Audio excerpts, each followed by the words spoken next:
see. He says, I will keep. Michael Swailes. See what he can find. And he mulligans very quickly. So we'll see what the 6 cards he can find are. And while he does take a mulligan, we will talk about SCG Game Night here relatively quickly. Definitely. It is our new promotion beginning in September at participating stores. Not hard to participate, of course. Bug your store owner. They can get in touch with Star City Games pretty easily. 2 pins and 8 foil tokens per week.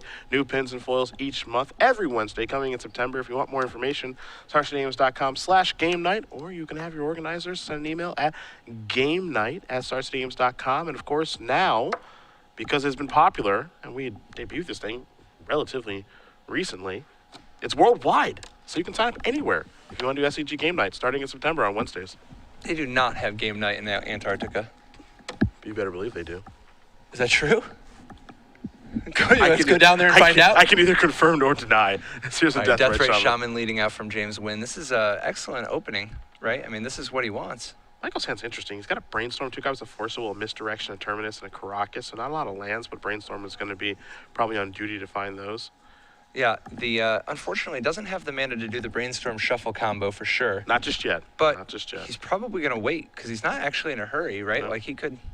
I mean, don't get me wrong. Obviously, the Death Ray Shaman is a little bit of pressure, but if he doesn't crack that fetch land, Death Ray Shaman doesn't produce any mana yet.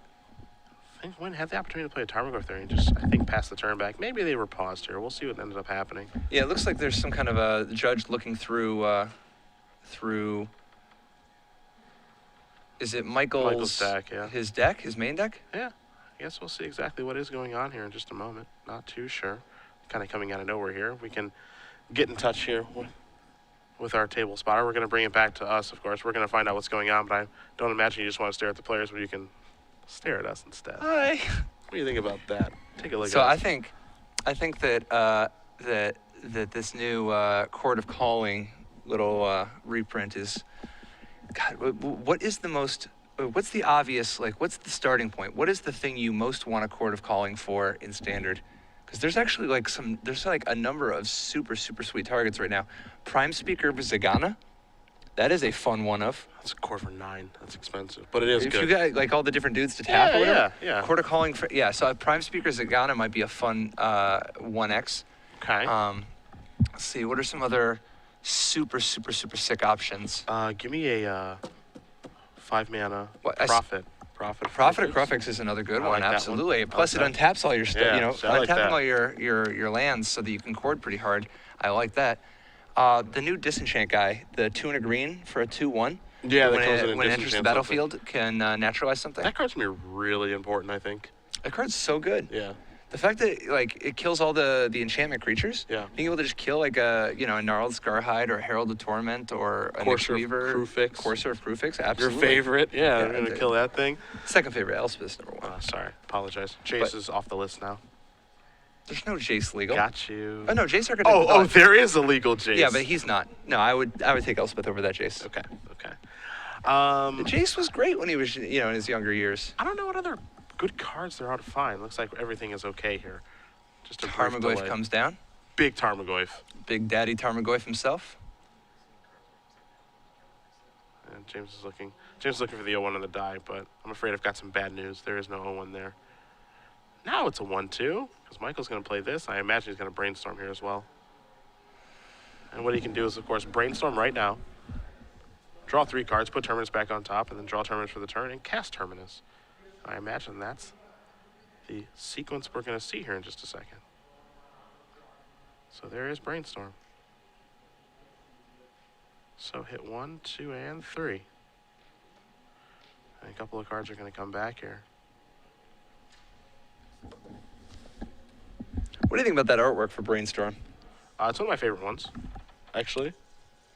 You ever notice how similar that artwork is to the red enchantment from Theros block that gives the creature the ability of red and tap, to draw a card and discard a card? You know what I'm talking about? I know what card you're talking about. I can't think of the name of it right now. What is it, like Epiphany Storm or something? Yeah. So Epiphany Storm, I kind of think, like, Epiphany Storm, to me, the fact that it's called Epiphany Storm and has artwork that looks just like Brainstorm, it really makes me think that at some point in playtesting, they might have had some sort of a careful study variant Like, for instance, I could imagine, like, you know how Brainstorm is draw 3, put 2 back? I do. I could imagine there being a card that's literally just like draw 3 cards and then discard 3 cards. But then they ended up cutting it because it's busted in half. Wow, look at you. Epiphany Storm is like exactly like that Brainstorm. Yeah, Yeah. and it's Epiphany Storm, Brainstorm. Those cards, I think for sure Epiphany Storm was like, Busted in Legacy. that card would have been bananas. Here's Caracas, there's top. It's always tricky when you commission very specific artwork. If you ever try to get too in-jokey or whatever, if stuff goes wrong, you end up with some artwork that's pretty, Maybe a disaster. specific. Yeah. Well, it's not nearly as bad as when you commission artwork and there's some confusion. You know, like for instance, Ice Age famously many years ago, Ice Age had Holopterus lemur, and there was a typo. There was a misunderstanding, I guess. Maybe it wasn't even a typo. It was just a misunderstanding. The artist was supposed to draw a lemur, and he did not know what a lemur was. He just sort of assumed that he did. He thought that it was a little furry creature, a Okay. lemur. Okay. Actually, lemur is a word that means it's a specific type of ghost, and Holopterus lemur was supposed to be it's the same card that it actually ended up being a 4/3 that you can pay 0 mana, give it -1 to its power to give flying until end of turn. That was supposed to be a ghost, a lemur, but the artist interpreted it as lemur and printed a little furry creature, and that's why that artwork is a 4/3 flying little furry cute creature on a black card in Ice Age. Are you just not allowed to send it back, or? See, look, Yeah, that was originally supposed to be a lemur, and then they eventually got the artwork, and they're like, well, it's too late, so I guess we're just making it a lemur. I guess so. Yeah. I guess that you screwed up, but it's pretty adorbs, so Yeah. we'll keep it. Yeah, that's part of it. Is the artwork's pretty sweet. Yeah. There's a Misty Rainforest. Liliana's going to go up now, so there goes Red Elemental Blast. That's a pretty good discard in this matchup. Yeah, Michael, real short on options. The one thing he's got going for him, though, the Sensei's Divining Top. Yeah, so this is why top is such a great Magic card, of course, is you're able to work your way around Liliana. Now Michael's going to play a Flooded Strand and pass the turn back. Now, how many answers does he actually have to the Liliana's ultimate? Because that's going to be a problem in a few turns. So the ultimate, as far as the answers go, is hard to say, but I think what we're going to possibly end up seeing here is that Nguyen is going to tick up his Liliana. Get up to 7? He's going to go, I think he's going to go up to 6 here, and I think there's a real shot that Michael draws a card with top. The top card is Venser, and then bounces Liliana and forces James to discard, maybe. Because he also has a fetch land there where he'd actually have to he'd crack that and lose his top, so maybe he doesn't do that right away because, he doesn't have any cards in his hand, so he doesn't have to make some sort of hasty move. That's interesting. James has a Brainstorm here, so he's going to cast that. So here comes 3 cards. 1, 2, and 3. Ancestral Visions, Hymn to Torak, and a Mystery. Hymn to Torak looks pretty appealing right now. Or, excuse me, Ancestral Visions looks appealing too. I was going to say, yeah, no, Hymn to Torak is not appealing I've at all. seen more appealing hymn to Tarax, like at a heavy metal concert, but There's that. Ancestral Visions coming down means that that Nguyen is now progressing the game in a very meaningful way. 6 and 4 are where the dice are at. You're going to spin, well, maybe not now. So this is at 5, and it's going to attempt to go up to 6. So it says with this effect on the stack. I thought we might see this too. Yep. Yep. So it goes up to 6 now. With this on the stack, you move called this. This goes on top. But the reason He's I going don't to have to lose his top Yeah, now. that's the reason I don't like it, is because he has to lose the top. He could have waited one more turn. Yeah. But I guess he just doesn't want to risk there being an ultimate next turn and leaving him with no land. Yeah, that being said, yes, he does lose his top. However, he does have Venser Caracas. That's a good combo. And that's really good. Plus, he's got the beatdown. Yeah. Now there's Venser with the discard on the stack, so that's going to get bounced. And now Nguyen will have to discard Liliana. Venser is a really powerful Magic card. One of my favorites. Yeah, it's fun how many different special tactics it has, you know? Really, really cool I think Magic card. Venser's dead in Magic. What? I think Venser is dead. No. In Magic? No? He went down to become a Planeswalker. Did he die, though? I think he died. Who killed him? I don't know. Someone told me that. Somebody told him? And I believe Council's Judgment is a draw. Yeah, I knew that he was supposed to be gone, but I thought that it might have been one of those presumed dead, but he actually got, it's like a time portal type of thing, Sure. where he's like, there's a rift, a dimensional rift. But Creeping Tar Pit. Now there's an Entreat the Angels. That's pretty big. This game is changing suddenly quickly. we have a 2-turn clock. Yeah. This game is changing very fast. And from both players, no cards in hand, Ancestral Vision is taking down to you're dead in 2 turns. And this is why I love Entreat the Angels in that deck. Yeah, Entreat the Angels is quite good in the Miracle deck. It is a lot of just free wins sometimes where you just, like, suddenly the game just takes on a completely different tenor. It's just, oops, you have to stop messing around now. Yeah, now we're playing for serious. He was facing down a Liliana Ultimate just a minute ago. Ah, yes, I've been told here that Venser gave his spark to Karn, died in the process. Worth it! Well, giving your spark to Karn is real questionable because... Worth it! Giving your spark to Karn is real questionable anyway because Karn got his spark, his original spark, from Urza. Urza, when, during the whole Yawgmoth thing, Urza's eye, ended up becoming the Power Stone that got used to turn, to elevate Karn into what he is. Venser getting involved seems like, I don't know, does Karn really need 2 sparks? Did he let the other spark go out? Maybe it was what was necessary in order to get Karn free of the corruption. You know what I mean? Potentially. But I think that whole thing was real questionable anyway. Creeping Tarpit's going to try to block Venser, it looks like here. I think a Swords of Plowshares is going to mess this up. Maybe. You should not be able to just give people your spark. Disagree. You think you should? Yeah, absolutely. All right, give me your spark. Decline. That's what I thought. There's Abrupt Decay to take care of one of these angels. That's a story, at least, Now Wynn's going to gain life from the sword, so he's not going to take a lethal. He goes up to 8, and he's going to go down to 2. Yeah. And Visions. But he doesn't really have a ton of... Wait, he gets to draw the cards from Visions, right? Yeah. The one thing this is something. Yeah, the one thing he doesn't know is that Swailes has obviously a Snapcaster match, and there is Snapcaster now. There's a Blast. Don't know if Wynn has an out now. Oh, he does. So he could draw Brainstorm. God, He he's not didn't even close. Okay, He didn't draw go on. Brainstorm. Yeah, we're going to go to game 2. Michael Swailes is going to win game number 1 here over James Nguyen. Blue Red Miracles takes down Shardless Bug as we're going to bring it back. Under 11 minutes. Yeah, we're going to bring it back to the booth here really quickly. It is, of course, Cedric Trivia Phillips time. and Patrick Chapin. Trivia time, the full year. You want to do the question of the rules? It's your call. I want to give you the rules, because All right. that rules. Deal. Go for it. So here's what's going to happen. Cedric is going to ask you the same trivia question he asks you at the end of every show. This trivia question... No, I'm not. No, you got a special one? Maybe I do. Okay, I like that. All right, so Cedric's going to ask you a question, which will probably be the same trivia question he asks you at the end of every show. Yep. But he's going to try to think of one in the next 30 seconds. Yes, so I'm I gonna, will. Yeah. So when you know the answer, tweet at SCG Live, hashtag SCG Premium. Yep. You'll be entered in a chance to win a year of premium for freezies. And all you have to do is have the answer right, and you could win.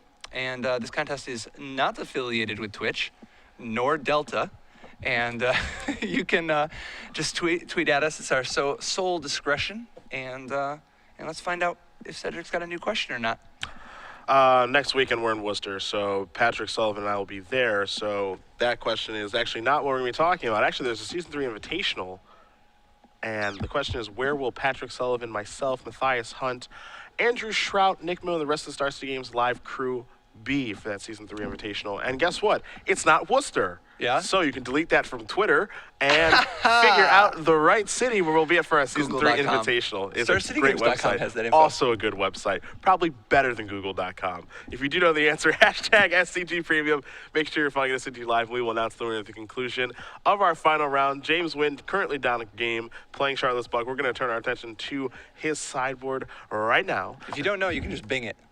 The answer is out there. You can. You can just let me Bing that for you. 2 Cage, 2 Spellbomb, a Sower, a Leyline of the Void, a Disfigure, Flusterstorm, Force of Will, Golgari Charm, Umzao 2 more copies of Minotauric, a Massacre, and a Karakas. I assume Hymns will come in. Oh, yeah.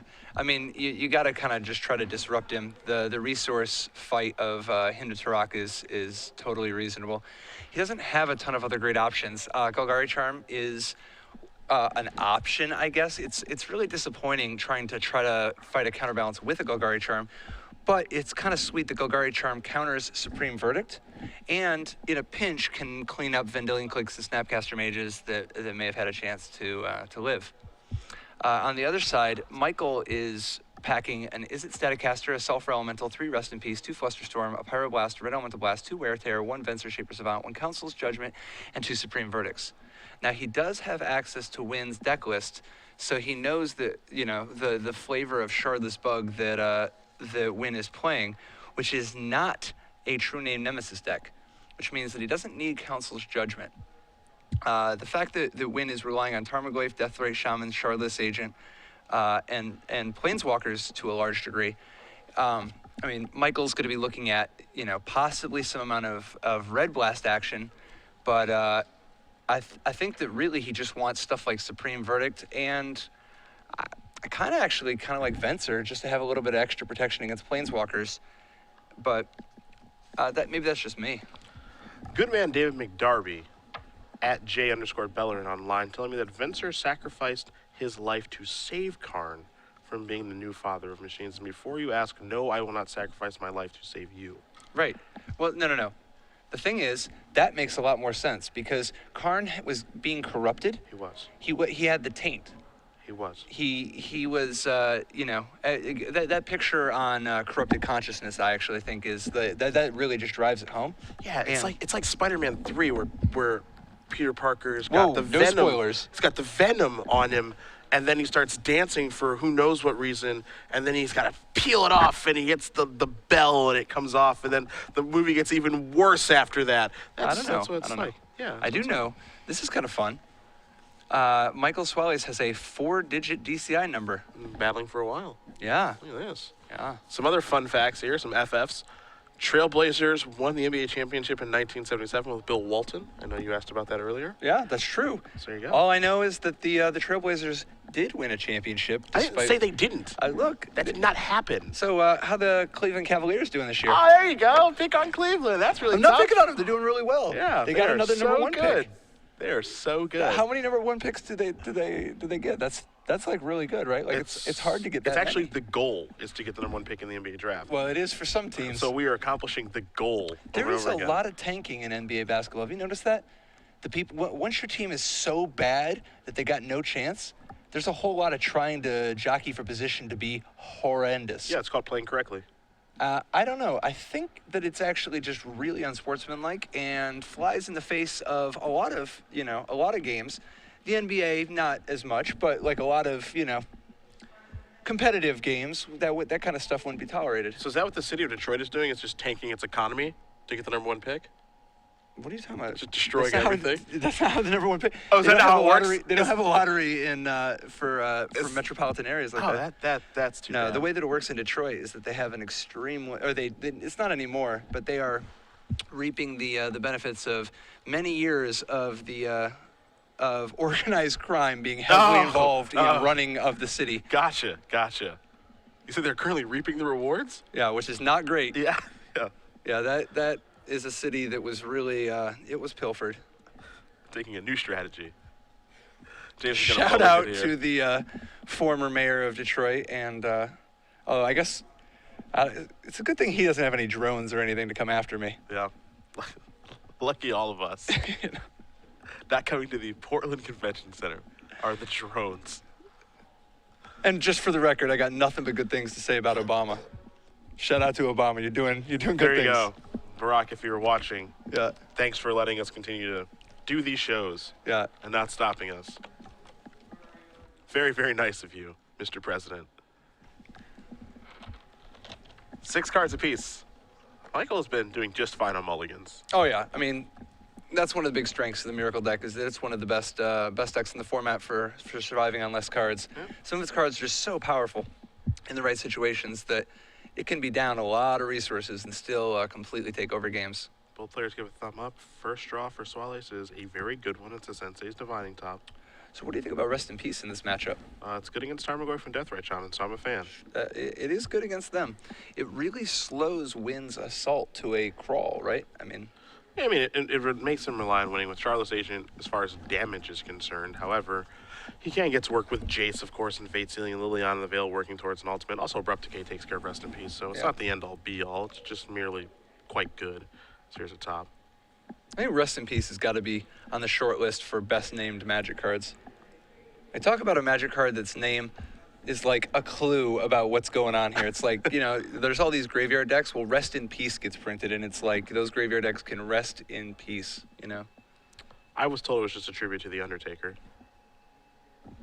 I don't think you were even really told that. No, I was. No, so on one hand, Rest in Peace, right? Like that's a name. There's another Magic card. There's a bunch of Magic cards I really question the name of, like Tunnel Ignis. How is that a Magic card's name? I think it's a great name. What? Yeah. I think it's Yeah. Which kind of Ignis is it? It's a Tunnel Ignis. great name. Great name. James got to keep rolling some dice here. There we go. 2 cards are gone. There's a Jason and Caracas. Him to Turok, so good on turn 2. I think we should reprint it. So good on turn 2. Maybe I'm wrong. Dude, can you imagine if Him to Turok was legal at 3? It would be obnoxious in Standard. It'd be just a super, super obnoxious experience. What if Stupor was reprinted? Would that be obnoxious? No. It'd be medium obnoxious. It's a lot. It's only like half as obnoxious. Sure. Here's Rest in Peace. So graveyards are going to go bye-bye. For Nguyen, he's got to deal with his top. That's probably the biggest problem card that's in play. Brainstorm the draw. It does show I don't mind him. Snapcaster Mage. Yeah, there are not a ton of those. I think there's only one. Oh, no, he doesn't even have it. That was the previous matchup. Yeah. No, he's got one. He's got one. He played one last game. Coming in from the... Oh, yeah, I'm talking about James Nguyen. Yeah, no, Nguyen doesn't have Snapcaster, man. Yeah.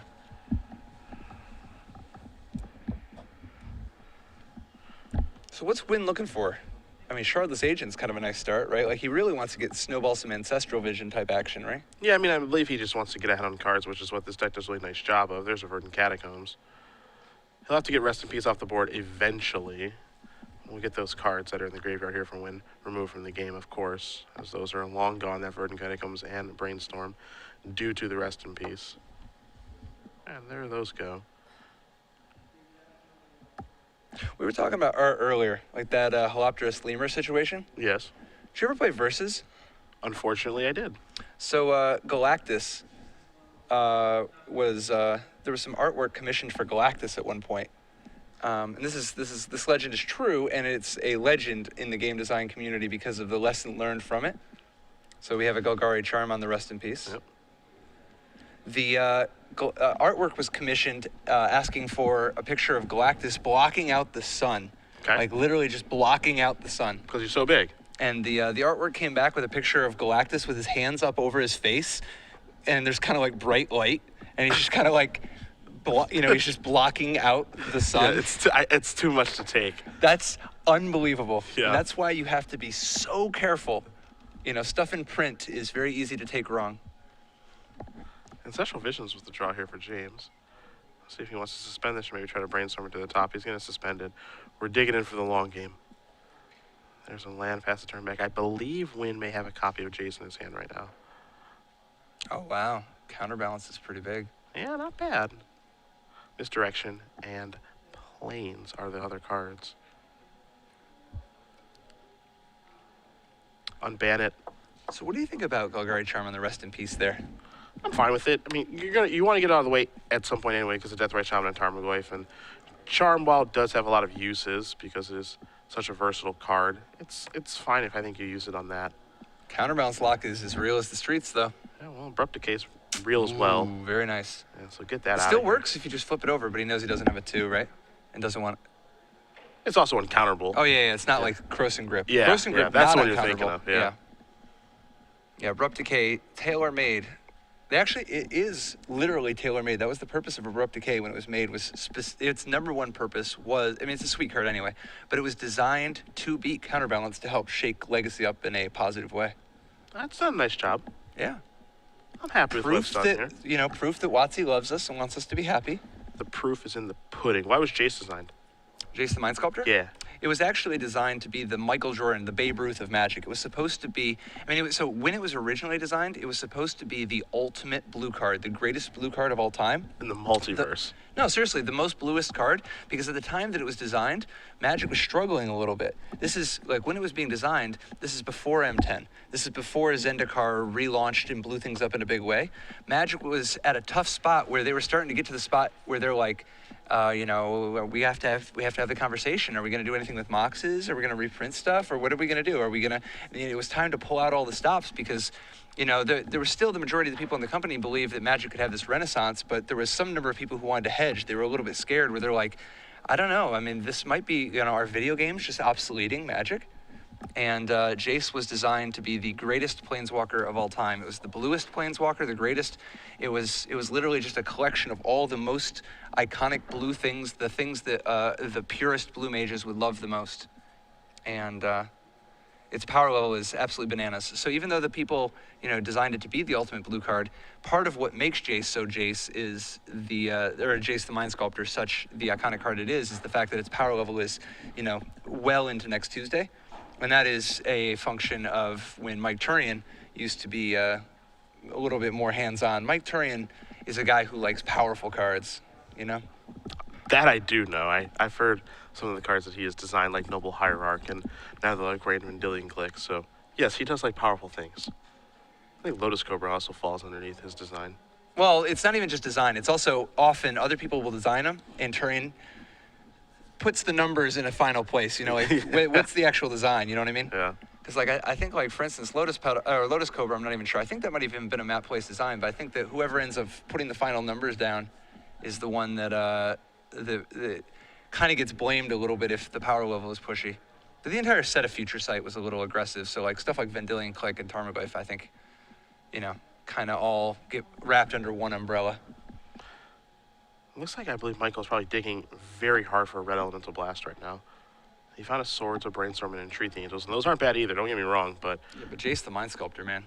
Yeah, I think like he was digging, and you saw him leave a Volcanic Island, probably looking for red blast to get that thing off the table. Didn't find one. We did find some relatively good cards there, and I was just going to pass the turn back over to Nguyen. He's going to tick his visions down to 2, take a draw, and see how he wants to use Jace this turn. There's a Wasteland on the red source. That's pretty big. I like that. Continuing to constrict Michael's options. Nguyen is just going to try to ride this Jace to victory. He's even got an Abrupt Decay in his hand to seal the deal in case anything goes wrong and a counterbalance lands. It's going to take Jace a couple turns to take over, but I think that once that Ancestral Visions hits, there won't be much longer after that. These legacy matches sometimes are just these epic resource struggles where both players are just fighting for mana advantage, fighting for card advantage, fighting for position. Lots and lots and lots of positioning. Misdirect your Thoughtseize. So, James, you have to select a card, so you have to take Tarmogoyf. Yep. Take that, tough guy. And he takes 2 as well. Yep, pretty sweet. Yeah, well, strong. And the fact that he led with the Thoughtseize means that the Tarmogoyf can't come down. Mm-hmm. However, it is not the biggest loss, given that he still has Jace the Mind Sculptor with an Ancestral Visions ticking down. Brainstorm, the top card here for Michael. He's just going to pass the turn back. Visions is going down to 1 in just a moment. There it is. Anybody who has Thoughtseized somebody whose only card was Luxodon Smiter knows Thoughtseize is not optional. No, it's not. You must take the elephant. Yeah, the elephant in the room. Yes. 3 mana. Are we going to put Tarmogoyf on top? We are. Now it's going to Brainstorm. We can get Tarmogoyf into play. Got to get that clock going. Abrupt Decay, the other card in hand right now. There's also a Shardless Agent hanging out over there, so not so bad here for Nguyen. Grinding away. So that's only 3 lands just to top and play. See a Brainstorm in the grip. Volrash Stronghold.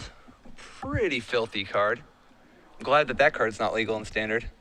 Can you imagine okay, I guess I'll put my Grey Merchant back on top of my deck. Oh No. my god, would that card be disgusting. I don't want any part of that. No, I do not. Here's Tarmogoyf. We'll do a size check on that thing in just a moment. Now the Rest in Peace is long gone. There's Terminus, so Entreat the Angels, not Terminus. Well, that's a start. That is an angel, which means that Jace is not long for this world. Mm-hmm. What do you think? Was that too greedy? Not He at all. tapped out, wasted all his mana, and didn't have Jace protected. I mean, is this unnecessarily reckless? I think the play's fine. There's only 2 Entreat the Angels in the deck. And he still has an Ancestral Visions and a Tarmogoyf and a Volrash Yeah. Stronghold, so he's got a lot going for him. I mean, losing Jace sucks losing Jace sucks, but I think you're still fine. Here's Brainstorm. 2 and 3. Found a Swords. Pretty good turn. See Counterspell and Vendilion Click. So 2 of those cards are going to go back. Miracle's so resilient. There's Swords. Get that out of here. So, the winner's going to gain 5 life. go to 20. Now he's got to work his way through an angel token, but the card that's keeping the room tied together is still Sensei's Divining Top. And here's Visions. Nguyen's going to draw 4 cards this turn total. Minimum. Creeping Tarpit, the brand new one. Here's a Shardless Agent. Let's see what we find, boys and girls. Abrupt Decay. Get that out of here. Verdant Catacomb is going to go to the bottom. Nguyen still has an Abrupt Decay in hand. Also has a Polluted Delta hanging out over there. Hasn't played a land yet this turn. Doing a little bit of math, it looks like here. Yeah, does he want to just commit the Creeping Tar Pit right now? Yeah, he does. Looks like he does. So Swailes is going to take a look at the graveyard here before moving forward. Now he's going to spin top on the upkeep. Maybe he's looking for a land. Did find one in Tundra. There's also a Counterspell and a Vendilion Click hanging out in the grip.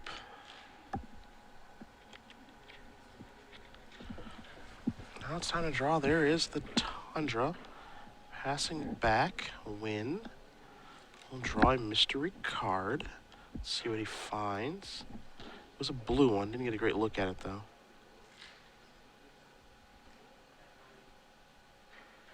May have been a Flusterstorm. Again, not sure. Be surprised if he has that in his deck after sideboard due to his deck being a Shardless Agent deck. So there's a Liliana hanging out right now, though, and that one's quite powerful. Yeah, Liliana's a nice way to start pressing this card advantage, turn it into a little bit more disruptive of an element. He's got Michael kind of low on mana. No red mana, just 4 total. But Michael is a very dangerous man with a Sensei's Divining Top. Yep. Wondering if this is going to resolve, and it will. So Elevator goes up to 4, going to discard Polluted Delta, pass the turn back. Michael's going to draw a card. It's going to be a Vendilion Click. I was curious to see if Nguyen might Abrupt Decay the top there. He decides not to. He says, I'm just going to take care of your creature. I don't care about this. And he does decide to Abrupt Decay the Vendilion Click. And the card is Flusterstorm. And I imagine that's just going to stay in James's hand. Good thing he didn't cascade into that. Ugh.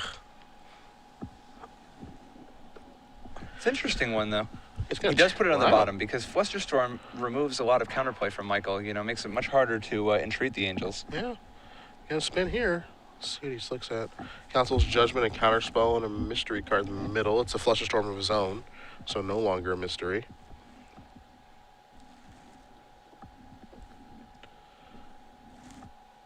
Back to Nguyen we go.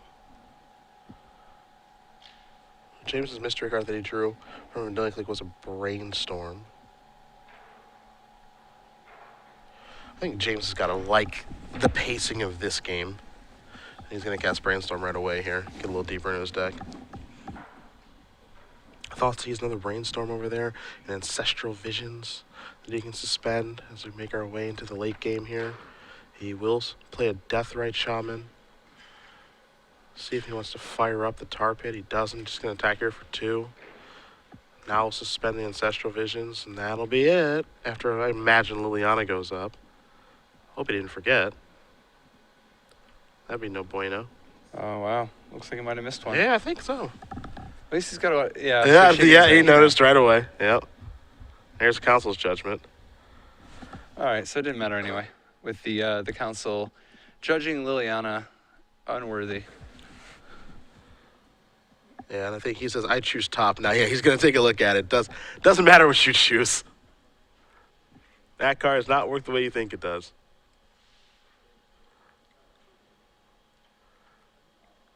So it's a little bit... Oh, wow, so he's got to figure out that he can choose his own Liliana, or else it's going to be an awkward turn. So starting with you, each player votes for a non-land permanent you don't control. Exile each permanent with the most votes. So he does solve the puzzle. Yeah. Like he votes Liliana off the island. Yeah. So that'll tick down. That'll untap. Nguyen will draw a card here in just a moment. Swailes with no cards in hand. Basically playing off the top 3 cards due to top. Nguyen going to cast Brainstorm yet again, so he's going to go looking. 2 and 3.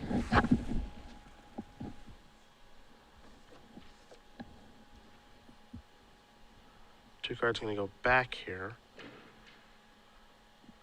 Time to fire up the tar pit, maybe? Yeah, look, think about it. This is a 2-turn clock. Yeah, looks like he's going to maybe play a little bit slower. I mean, it has to mean he has something. Yeah, okay, there we go. Now he's going to fire up tar pit, going to come across for 5. Going to put Swailes down to potentially 7. Death Ray activation would be 5, so he's going to present these 2 attackers. Looks like Michael is going to draw a cod with the top. It's a pretty good spot for Terminus, that's for sure.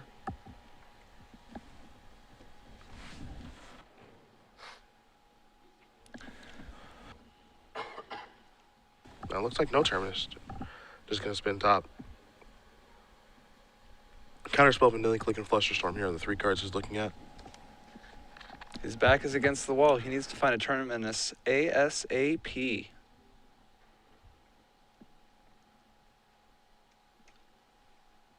Michael just going to pass a turn back. Ships the turn again. Yeah, and there's Deathright. Going to put him down to 5. He'll pick 1 instant or sorcery down there in just a moment. We'll win before untapping and heading back to his turn. He's got to pick whatever he most wants Michael to not have access to with Snapcaster Mage. Indeed. So Nguyen's going to untap. Visions going to tick on down to 2. James will take a draw. Getting that tar pit ready. So yeah, here that comes. Here they come. This is where we check. There's 1 card he doesn't know about. See if Swailes can do it. The Mystic Gate is not a Terminus. That's going to do it. James Nguyen is going to win game number 2 here over Michael Swailes. Shardless Bug and Blue Red Miracles heading to a 3rd and final game to decide our winner here. Absolutely. Just the grindiest of affairs. Yeah, just battling back and forth for resources, battling for mana, battling for cards. I can't imagine a match like this. I guess it could finish if we went to time. Like if it was 50 minutes. It would be pretty close. I mean, they're already minute 35. This is going to be a 7-minute game. This is going to be a blistering. 7. Yeah, a blistering affair. I will take the over happily, confidently. But you could be right. You could be right. While these players do shuffle up, we will talk about our new Modern Premier IQs here very briefly. We are finally bringing Modern to the Open Series beginning in July at our Baltimore Open. You do see the schedule change here, so it'll be better for everybody, I think. We'll start 10 a.m. on Saturday with our standard open as usual, but we'll only do the Swiss rounds no matter how long the tournament is. Only the Swiss rounds, and then Sunday morning we'll come back at 8 a.m., start our elimination rounds. The Legacy Open will fire at 9 a.m. as opposed to 10 a.m. like it normally does. And then our Modern Premier IQ will begin at 10 a.m. Now, we will still, of course, have coverage of our Standard and Legacy Open. No coverage of our Modern Open. But we do have a ton of Modern being played, and there are awesome prizes, $5,000 in cash, open points to all participants, top 4 receive invitationals, of course, enhanced side events, and much more. And, of course, if your local store does want to run Modern Premier IQs, not hard to do, just like our normal IQs, you can run them. Get in touch with Star City Games, Organized Play. We already do have stores running these in Tampa, in Tacoma, in Knoxville, in Denver, and in Roseville, and plenty more places to come in 2014. Modern finally on the Open Series, beginning in July at our Baltimore Open. I like that. Legion Games, Chanted Ground, lots of awesome game stores. Yes, yes. Tacoma too. I know the Tacoma store out there in Washington. So actually, not too far from here. Only about 2 hours from here. Yeah. Could be driving through there this A evening. gentleman's too. Yeah, it depends on my mood. Yeah. That's for sure. Tonight I'm going to be a little reckless on the drive home. I want to get back to my bed. Both players' sideboards, I don't think is really going to change too much, and it looks like they're already shuffling up and getting ready to go. So It's possible that Michael takes the Flusterstorm out of his deck. So I was actually surprised to see James have his Flusterstorm because he can cascade into it. And that would be mix not it up good. a little bit. Yeah. Switch it on him. What's your absolute favorite card spoiled so far from M15? Actually, Garrick. Yeah? Now, yeah. Just really into it. That's cool. I think it's a sweet card. The artwork's sweet. I like the fact that it's called the Apex Predator. I think the name is sweet. Predator is kind of gnarly. That Garrick is mad, dude. That Garrick is really angry. Like, I don't know what they did to make him so mad. And he's just killing planeswalkers. The Veil Curse. I understand, but I mean, I think Liliana, she's kind of, her soul is a little bit, spoken for with these demons, and she's got to go around killing all the demons. Liliana, by the way, I think Liliana is a fascinating character. She's actually, there's a lot of depth to her. I think Garrick just killed Liliana. No. I know Liliana cursed Garrick, but now it's just like, well, I'm mad now, so I'll just kill you and everybody else. Yeah, no, Liliana is way too strong for Garrick to kill her. But Liliana she's really interesting. There's a lot of facets to her personality, because even though she's like extremely selfish and self-centered or whatever, but she's actually, from her perspective, it does make sense, her actions, what she's trying to do. She's not just some crazy person. She's not the Joker. Like, she wants to get her soul back, and she's willing to do anything it takes. You know what I mean? Yeah. Which is, I mean, can you blame her? Like, you don't want demons to have your soul. Well, I don't know what it's like for them to have it, so I don't feel like I can relate. I could be wrong. Another Senses Divine top to start things off here. Nguyen gonna play a Misty Rainforest. We'll see if he's gonna start with a discard spell, or it's a Deathrite Shaman, or a little manipulation, as he does consult the hand before moving forward. I think that James has a Force One in his hand. I just don't think he has a blue card. If he did, I'm a little bit curious to see. You ever Force Will the top there? I'd Force Will the top actual 100% of the time. Oh, wow. Here's a Thoughtseize. If I Force Will plus blue card, like in this matchup, top is a card that keeps my opponent in the game. Top is definitely one of Michael's absolute best cards, if not his best card. There's a Spell Pierce, I believe, a Terminus, a Vendilion Click, and a couple lands. He just gets so much value from being able to juggle his deck. And your primary weapon against this deck is discard. That's how you're trying to exhaust them. Mm-hmm. And top lets you beat discard in a roundabout way. See what Nguyen wants to take here with his Thoughtseize.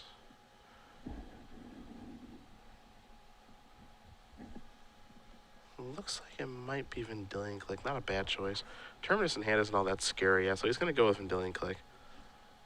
And again, I believe Michael's blue card is going to announce a Spell Pierce, so. Yep. Time to spin the top. 2 and 3. There's a Brainstorm. There's also a Flooded Strand, a mystery card there. Swailes going to draw the Brainstorm. That is a Spell Pierce. That is confirmed now. So here's a Flooded Strand. Just going to pass the turn back over to Nguyen, who will take a draw. See what James wants to play on this turn. Sacrifices blue to Delta rather quickly. Knows the opponent does have a Spell Pierce, so can't imagine he has any interest in maybe casting a card like him to Torak right now. Gonna go get a Tropical Island, a beautiful one at that. Yeah, no need to walk face first into it. Yep.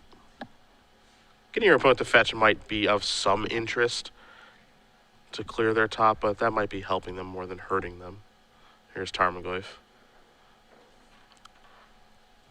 There's a creature, a land, and a sorcery in the graveyard already, so. Now Michael can Brainstorm, put back the Terminus, and the Terminus to keep the first wave off him. Yeah, I think, in this situation, James is just presenting Tarmogoyf, not expecting it to, live, or maybe it gets in a shot or two, but this isn't going to be Yeah, a great between Tarmogoyf. Plow and Terminus, there's so many things that can go wrong. Yeah. Not go wrong, but just can trade with this Tarmogoyf. Time for a Brainstorm. So here come 3 cards from Michael. You see there's a Red Blast among them. There's also a Terminus, so now there are 2 of those, and those are the 2 cards that look like they're going to go back on top. So Michael says, yeah, that Tarmogoyf is in there. And now this Terminus is in here. So that's going to take care of that. It's good to know how big the Tarmogoyf is for that brief moment just before. It's pretty good to see it be a 5/6. Look at that bad boy. And it's gone. We're going to draw a copy of Blue to Delta. See him pull a Baleful Strix forward in his hand.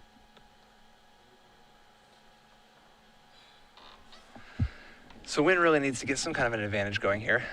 The nice thing about Baleful Strix is that it's not exactly a big investment. It doesn't bring the biggest amount of beatdown that anybody can bring to the table, but at least it, feeds into the whole super resource-based battle that these two are engaging in. Tough turn 3 here for James. Really giving this one a lot of thought. Can play Creeping Tar Pit for a land. He's just going to play Deathrite Shaman thus far. Now here is the Tar Pit. Going to pass the turn back. And what this means to me is that if he's not playing Baleful Strix, that might be his only blue card for his Forcible in hand. So he's just going to save that. get a death right out there and have that be a threat for a little while, as there is some ammunition in the graveyard. Swailes is going to spin the top. And now it's time to take a draw. It's a copy of Rest in Peace, so there's your trump card to Deathrite Shaman. And there go the graveyards. Well, of course, Deathrite Shaman can still attack, so that's a step in the right direction. When are you going to draw Brainstorm for the turn? That's not so bad.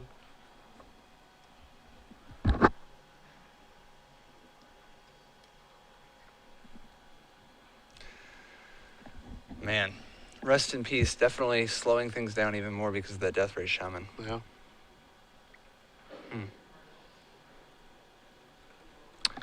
Definitely a lot of nuances. So many options, so many different ways the cards could be played. Yeah, nothing about these games are going to end quickly. No. No, there's just no way it's going to happen. I mean, the first game, I guess, did end faster than we expected because of Entreat the Angels. 10 minutes. Yeah, but The beatdown. these games do not end fast. This is a chess match between two players at the top of their game. It's definitely been a long marathon day though, and the just the hour of the day can start to wear on you, particularly if you played in both opens. You know.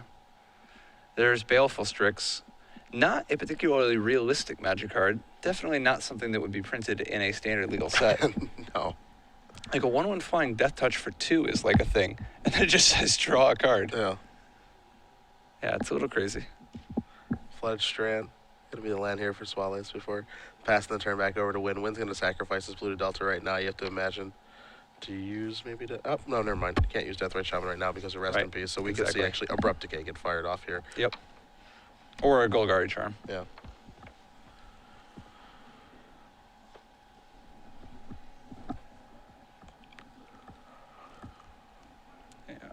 What do you think it'll be? I think he just has Decay. Yeah, Yeah, so he's just gonna lead use with that. the uncounterable one. So I imagine he wants that thing to die. You know, so Decay goes in the bin. Rest in Peace, of course, gets removed from the game. So now Nguyen's going to untap. So he has another copy of Deathrite Shaman in his hand. Force Will and a blue card. So not doing so bad right now. But again, it's just a grindy affair. It's not going to be short. James needs to maybe find Ancestral Vision and start pulling ahead a little bit. There's a Shardless agent, so see if he's able to find one. There's a Brainstorm. It's close. Not so bad. His agent's going to go to the bottom. Brainstorm's going to resolve, so Nguyen will find 3 cards here. An Underground Sea, an Ancestral Vision, and a Mystery. Looks like the Mystery was Thoughtseize, so not a bad turn here for James thus far. Getting all that card advantage going. Yeah, I think he's going to have to get a little bit more going, though, because the problem is the longer the game goes, the more it favors Michael in general. But I like his position here. He's kind of diversified. He's got a bunch of threats on the table. He's got a tar pit, so that even if there's a sweeper, he's got something going. And he's got a number of cards in his hand. He can't really unload all that much that quickly. And now here we see an Ancestral Visions. James just has the threats in a diverse area, diverse, across the board. You're coming from multiple angles here. Deathrite chipping away, of course attacking. But now those creatures are going to get cleared up, so let's just get that weak stuff out of here. Terminus in the house. Deathrite going to go active, remove Abrupt Decay. Going to drain Michael for 2. And this is why I like, if you can counter top on the first turns of the game, this is why I like doing it. Oh yeah, I mean top is always a good card in counterbalance decks, but it's breathtaking in these miracle decks because the ability to juggle the top cards of your library, so important. Here's a Thoughtseize. See if Nguyen can push this through.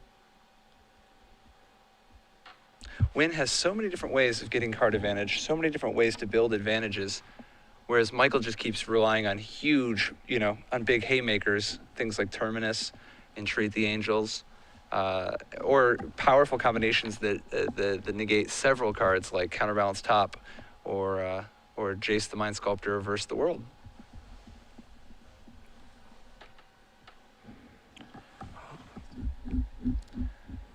Michael with enough interaction that it's very possible that he just plays Vendilion Click and just doesn't even worry about the Thoughtseize, right? Yeah. I think I'll play this and there'll be a Force of Will. Wow, very quickly from James. Oh, yeah? Why not? I mean, I don't hate it. I guess I'm a little surprised. Here's Thoughtseize. Yeah, it looks like just 2 garbage cards. I don't know. Taking the Red Blast is not, that's not nothing. Yeah.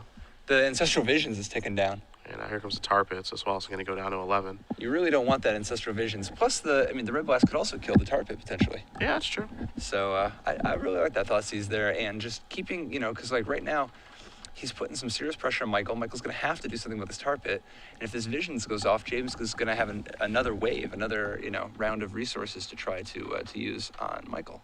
I think the big question right now is, like, if you're James and your opponent just topped, put a land into play, the Spell Pierce is there.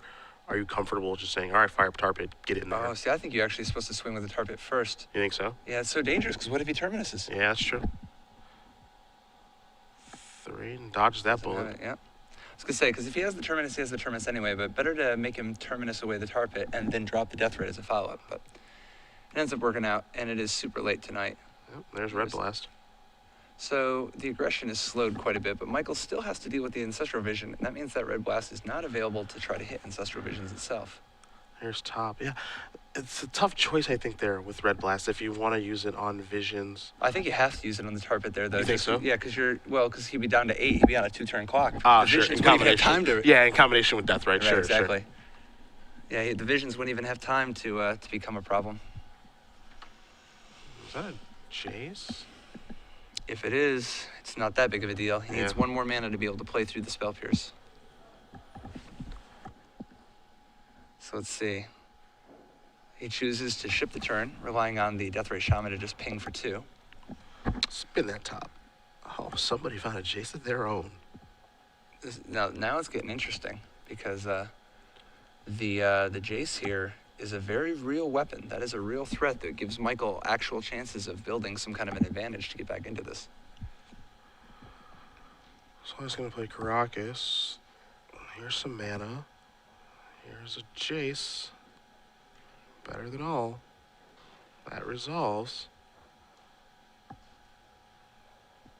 Now it's going to brainstorm. The top cards. Yeah, he likely just wants to put the top into play. Mm-hmm. The thing is, though, that if he does, he won't have Spell Pierce up, which means that James would be able to drop a top of his own. Drop a Jace of his own. If he keeps the top on top, then,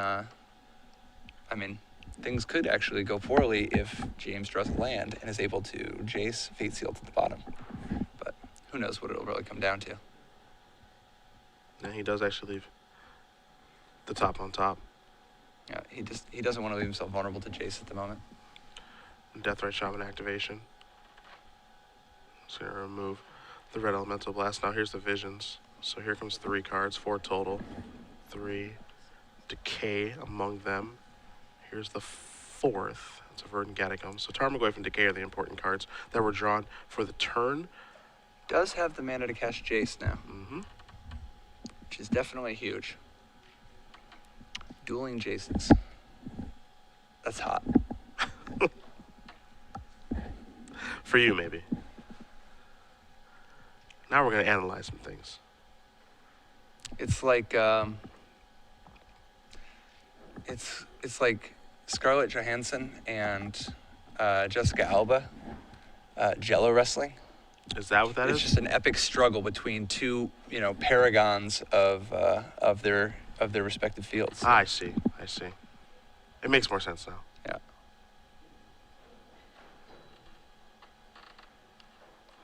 James may have some interest in just playing Tarmogoyf Well, and Jace's turn. Yeah, I was going to say, he needs to lead with Jace to make sure that he's playing around Spell Pierce. Yeah. He did play the land first. God, Ancestral Visions is so sick. It's like a brainstorm where you don't have to put him back. Yeah. It's not a bad card. And it feels like you're drawing 4 anyway. Yikes. Gotta just play Tarmogoyf. It's like he wants to play around it. He does not want to play the Jace this turn. Yeah. I think he just wants to get the damage in from Deathray Shaman. Just keep chipping away. Yeah, so 4 or 5. Because he's not going to cast... He's not going to cast Jace into this. We already know that. Yeah, he just wants to keep chipping away at the life total. This puts Michael on a 1-turn clock. Yep. Forcing Michael to use the Jace, bouncing the Tarmogoyf. Yep. I guess he could just Jace 0 and just see how it, see what happens. But I think he would top first and see what's, what he's working with. There's your spin. 1, 2, 3. Brainstorm, Counterbalance, Island. Those aren't the best. No. He still can't get a little bit deeper, of course, because he puts 2 cards back, and then he can spend top and look at a new 3rd card. And But he quickly runs out of mana. yeah. Plus, like, things can just go wrong. I mean, he can't just hang out. The things are definitely coming into a head quickly. The key here is that Nguyen's threats are, he's been able to present a diverse attack with his lands, his creatures. He's got acceleration. He's got planeswalkers. He's got visions in the suspend zone. He goes after Michael's hand. He has permission. He has mana denial. He's just attacking from so many angles. Plus, he just has tons of card advantage. It's going to be, I think it's going to be a minus. Yeah. Yeah, it has to be. And James actually forced this to happen, so he's got to be happy with how this went. Yep. Top's going to draw a card. That's a brainstorm. So Michael's going to go maybe a little bit deeper here. And then just brainstorm to get your top again. Yeah. Here's That 3 way, when he cards. tops again, he'll see 1 card deeper.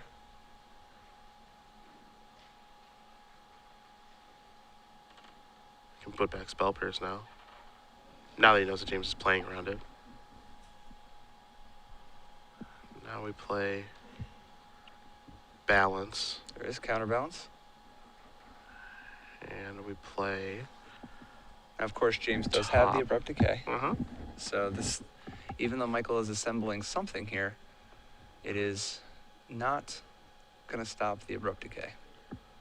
And pass. And James is going to sacrifice very quickly. So this way, he gets to do both Abrupt Decay and Deathrite Shaman, knocking Michael to 7.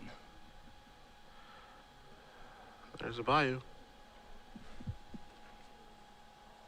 James has top 8'd a Star City Open before. It was many moons ago. Back in 2011, maybe it was 2010. Did it with the brilliant Ultimatum Esper control deck. Wow. Yeah, it was a long time ago.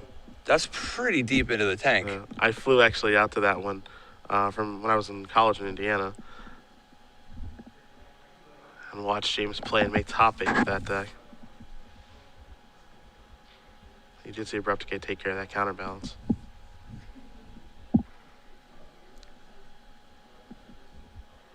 Brilliant Ultimatum, one of the other 4 ultimatums. Yeah.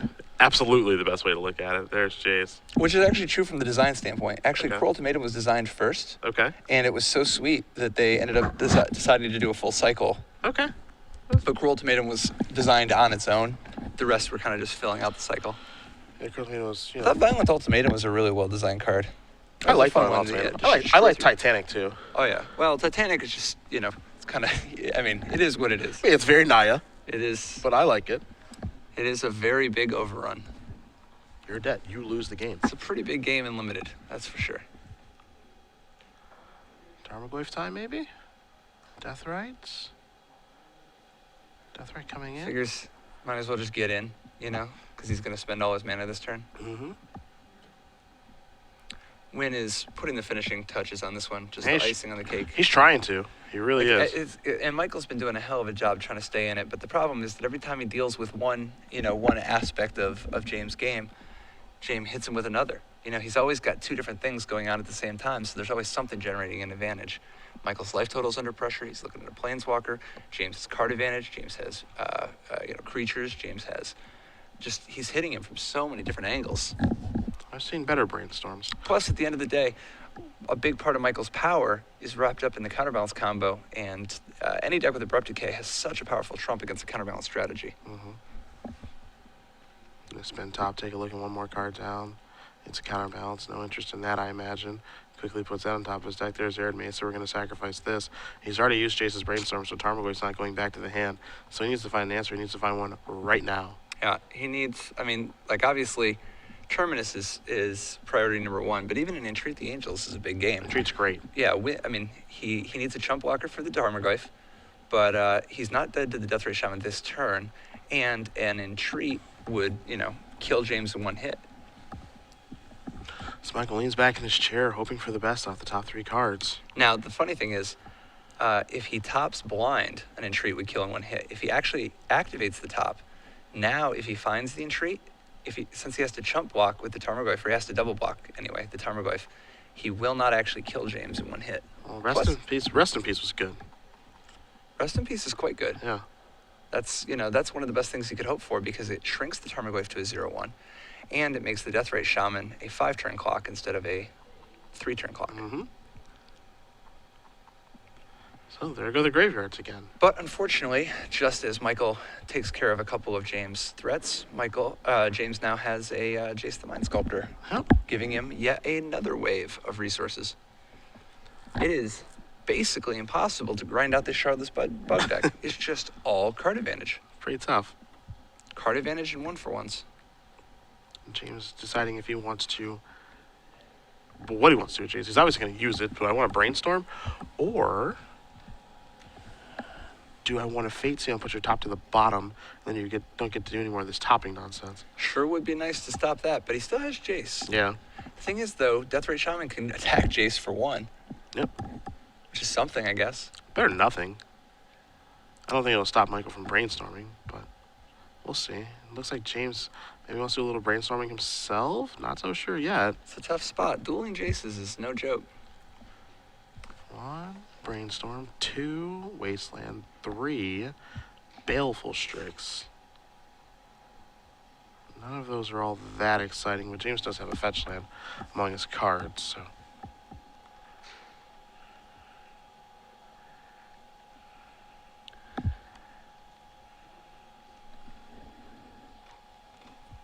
Yep. Now we're looking at a basically just a how fast can James dig, if that's actually his plan, to get the Rest in Peace off the table, because he's got a lot of ways to potentially get rid of it.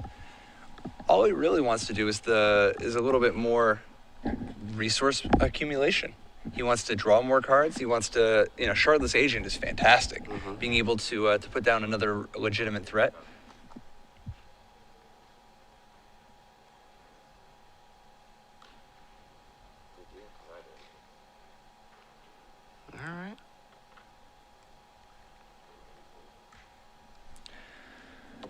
Baleful Strix, that's a start. Because remember, part of it is also just the fact that Michael's only at 5. The Deathrite Shaman, the Strix, they represent pretty close to a, like a pretty dangerous little threat there. 1, 2, 3. Ooh, Shardless Agent. The more important card may have been Abrupt Decay. Nice. Takes care of that Rest in Peace. Get some damage going. Yeah. With 1 card to start with, right? Or is it 2, actually? Enchantment and Abrupt Decay? Well, Abrupt Decay will be in the graveyard.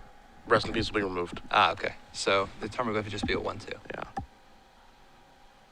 That is exactly what Nguyen was looking for. The power of shuffling your deck and brainstorm. Spell Pierce is such a thought seize among counter magic. Yeah, it's like, it really is. You know how like if you draw thought seize later, it just doesn't do anything despite how powerful the card is? Yeah. Spell Pierce is a similar way. So Tarmogoyf getting in there for 1. It's interesting to note, Deathrite Shaman and Tarmogoyf could have teamed up to kill Jace right there. Declining. Yep. They'd instead just bringing the beat down. I'm cool with that, though, because Deathrite Shaman is presenting lethal right now. Yep, this means that Michael must deal with the Deathrite Shaman. There's top. That's how things get started. Here's Jace. Looking at a couple. So now he's going to, he's got a fetch land still, so he can get a shuffle. And he gets rid of that Spell Pierce, and he can keep a Brainstorm. And he's got both top and Brainstorm, so he's going to look at a lot more cards trying to find a Terminus. After the fetch land and the Deathrite Shaman, he'll be at 1 life, facing down a Jace still. But he will survive another turn if he can find a Terminus.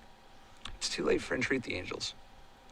Spin top, 3rd card down to Scalding Tarn. Rest in Peace is a tough one, because if he has to shuffle, he'll be at 1, and that Strix can finish him off. There's the problem, my friend. He played his land for the turn. Uh-oh. He played a Plains. Uh-oh. Now he's got to cast a Brainstorm. I think he realized the mistake that he made right away, because that was going to allow him to clear. And James is someone that I know has played Miracles for a very long time. He used to play blue at Counterbalance a lot. So playing your land is a really big deal. Yeah. Because you can't clear away with a fetch. So now Michael is just going to concede the That's game, the and match. James Nguyen is going to win this match and this tournament. Shardless Bug takes it down. Our #1 overall seed did not lose a match, defeating Michael Swailes 2-1. James Nguyen, Portland Legacy Open champion. Very well done. What a